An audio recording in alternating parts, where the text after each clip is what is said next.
Personal na nasaksihan ng isa nating kababayan sa Lebanon ang pagsabog ng isang gusali roon. Wala, tura ay, di bomba. Wala diri sa amin Nabuo ang makapal na usok roon dahil sa pagsabog. Kwento ni Glenda Carataw, gusto na niyang umalis sa Lebanon pero hindi raw niya maiwan ang kanyang mga alaga. Iba raw ang digmaan ngayon kumpara sa mga naranasan na niya dati. Yumayanig po talaga yung building po, kaya po pagka ganun po na talaga pong mayanig yung pagsabog niya. Masisigaw ka po kasi magugulat ka.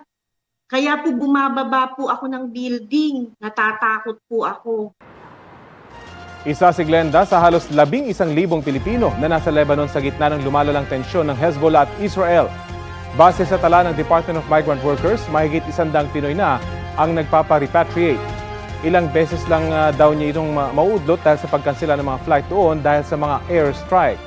Plano mag-arkila ng pamahalaan ng special chartered flight para mapauwi na ang ating mga kababayan mula sa Lebanon.